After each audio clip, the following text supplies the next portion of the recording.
Hello, hello, and welcome on into another episode of the Whiskey Crusaders. I'm Will. And I'm Matt. And that big pause in the middle was where Sarah was supposed to say her name, but she's not here with us today because we're drinking Ardbeg, and she didn't want to. So she's not going to. We're going to fan out and have some fun while she doesn't, because that's just the way it's going to work sometimes. Don't forget to hit that like and subscribe button and click that notification bell so that you always know when we're coming on. Matt, tell us a little bit about Ardbeg. My sweet baby Ardbeg. All hail Ardbeg, cult of Ardbeg. This is the Ardbeg, the Black. All right, this is the committee release. We want to thank our buddy Brett Lost Cause for sending this from the beautiful state of Louisiana to us. All right, so this is at 50.7%. It is finished in Pinot Noir casks from New Zealand. The Black Sheep of Islay, of course, is Ardbeg. So also, the whiskey community is dyed-in-the-wool. Crazy members of the cult of Ardbeg are everywhere, and we never want Ardbeg to ever close again, which is why the committee was established in the first place. Each year, they release a beautiful committee release, as this is. Also, in New Zealand, there are only 5 sheep per person, but at one point, there's 30 sheep per person, which is pretty cool. That's a lot of freaking sheep. That's a lot of sheep. Now, did they increase their population, or did they decrease their population of sheep? They increased population of people. Not sheep. The sheep population needs to stay the same. Also, by the way, lamb are also tasty. I do enjoy a sheep.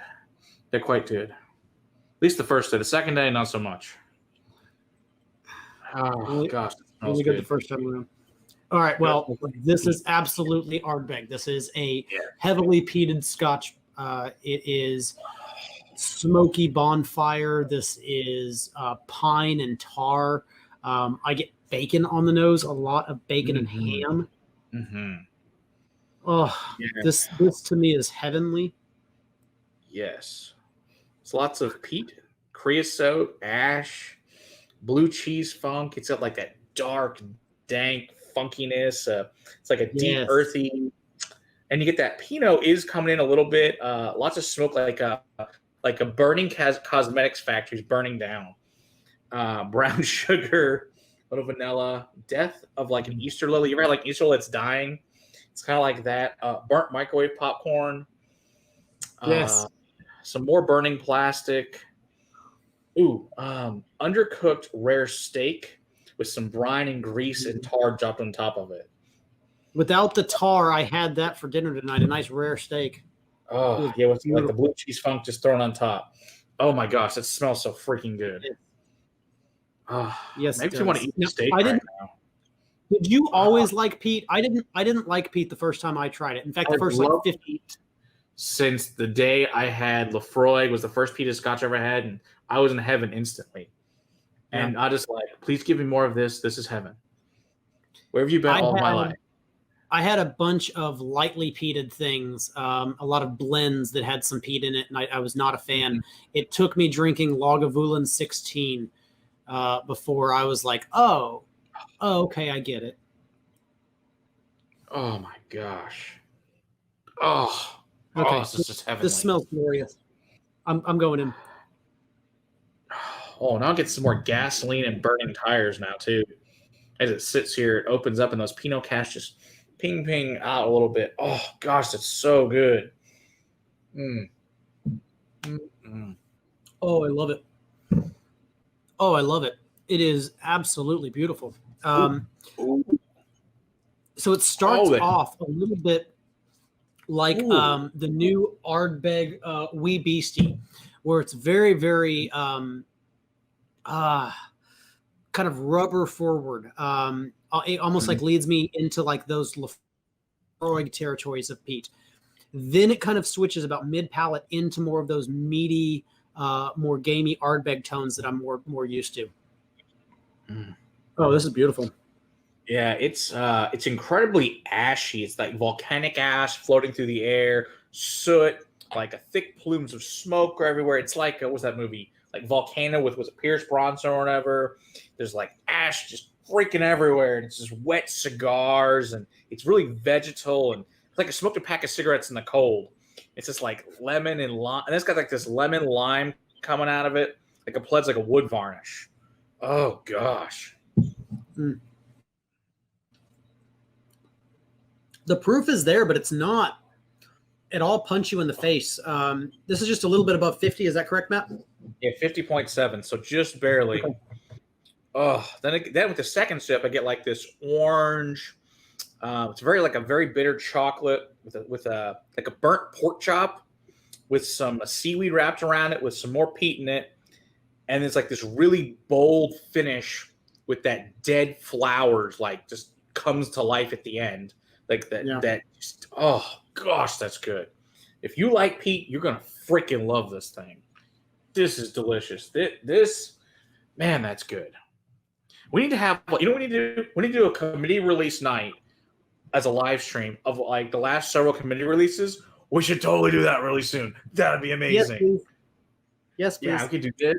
Supernova, Drum. What else has got in there? The one I'm missing is freaking Dark Cove. I have Dark Cove, but not the committee release, unfortunately. Grooves. All those would be good in there. A couple others. You got Kelpie? Yeah, I've got Kelpie. I don't have the committee release, just have the regular Kelpie. We could just have to throw those in just because. If I had committee releases, that'd be awesome, but I don't of those two. Oh. That is the water. The water tamps down the fruit and dials up the fruit. Down the peat. You mentioned orange. That kind of alive with a drop of water in there, and then other citrus notes, more of a lemon lime, more of those citrus kind of flavors kind of popped in. Yeah, just in the finish, I'm getting like somebody took a lemon and a lime wedge that they've had in a drink, and then just smashed it into the ash of like you just grilled and took all the grease from the meat and put the lemon and lime right into it. Oh gosh, that's good.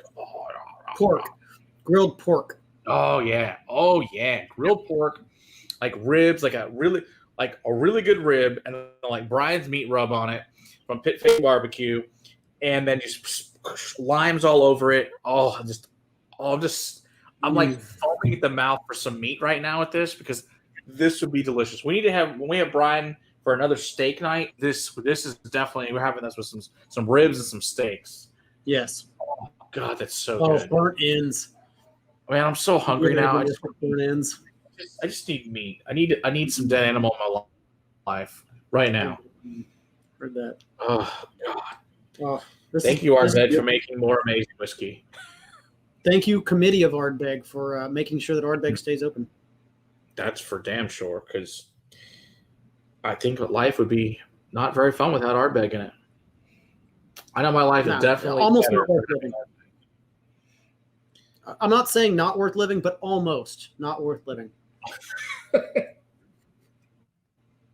The price point of this one wasn't bad. It was like, I think MSRP, I want to say it was around 130 to 160 this time. So, but yeah, you can get it in the lower end. I mean, even at the higher end, buy the freaking whiskey. Yeah. It's freaking delicious. Some of them came out at like 200, didn't they? 210? Yeah. Some do. But yeah, this was our lower end one. So as far as price goes, but oh my gosh, that's freaking delicious. Yes, please. That's all I got to say. Yep. I'll have more. You can't go wrong with that. No, I'm super excited to have this. Yes. Me and you will enjoy the hell out of this bottle. Yes, we will. And we'll share with others that need to have this wonderful in their life as well. Definitely. Yeah. I sent some to my brother's buddy, Vinny, who's one of our big fans. And he's never comment, but I know he watches all the time. Sometimes he'll text me about it. Just want to say you're welcome, Vinny. I hope you enjoy this black. I have a feeling you will, good sir. Mm-hmm. Well, don't forget to hit the like and subscribe button. Hit that notification bell if you can. And until next time, keep on crocheting for better whiskey in your glass. Cheers. Cheers.